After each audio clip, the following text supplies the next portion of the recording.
All right, so buckle up because today we're diving headfirst into this whole political whirlwind around crime in Aurora, Colorado. Yeah, it's a wild one. We've got claims, counterclaims, and a whole lot of heat. But we're here for the facts. You ready to dig in? Absolutely. Let's get into it. Okay, so we're mainly looking at this ABC News piece where Senator JD Vance goes toe-to-toe with Martha Raddatz. It all stems from, you guessed it, former President Trump's statements about Venezuelan gangs essentially taking over Aurora. Right, and it's a perfect illustration of how language, the actual words used can really shape how we view these situations, how we perceive what's happening. Totally. And to be fair, Vance isn't the one who made the initial claims, but he jumped in to defend them. Even after Aurora's own mayor, a Republican, by the way, called those claims grossly exaggerated, which I thought was interesting. It is, and it's like Vance tries to use that against the mayor, the fact that he admitted to some Right, exaggerations. I see where you're going with this. Yeah, it's like, aha, even he admits it's kind of true.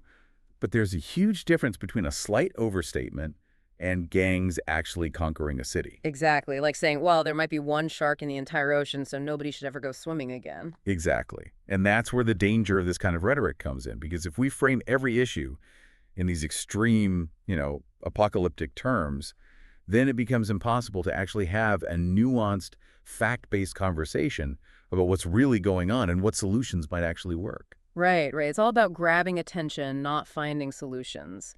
And to be fair to Raddatz, she doesn't let Vance get away with it. She keeps bringing the conversation back to the facts, pointing out that law enforcement reported only a handful, her words, not mine, of gang-related incidents. Which they dealt with swiftly, I might add. That's a crucial detail. Absolutely.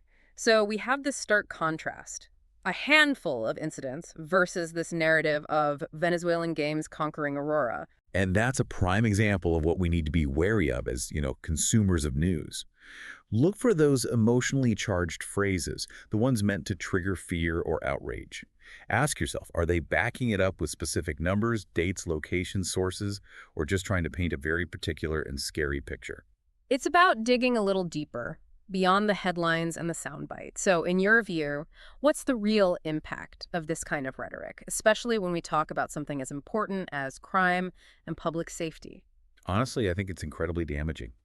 When we're constantly being bombarded with these extreme scenarios, it makes it almost impossible to have a reasoned conversation about what's actually happening and, more importantly, how we can fix it.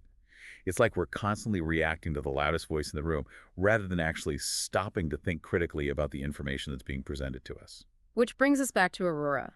Beyond all the political back and forth, what's the reality for the people who live there? Well, Aurora is a city like any other, with its own, complex set of challenges. And while gang activity does exist, as it does in many cities, focusing solely on that paints a very incomplete picture. I mean, from what I've read in local reporting, there are ongoing efforts by law enforcement and by community leaders to address these issues. So it's a much more nuanced situation than, simply saying that gangs are taking over. Exactly. And that's what gets lost in all of this, the nuance, the everyday realities of the people who live and work in Aurora. Which is a good reminder for all of us, myself included, to take a step back before we hit that share button or buy into the outrage. Be wary of those emotionally charged narratives. Look for those crucial specific details and try to get a more complete picture of what's really going on. I wholeheartedly agree. It's about being informed, not just, inflamed. Food for thought next time you see a headline that makes you want to grab your pitchfork. Maybe pick up a local newspaper instead. Absolutely.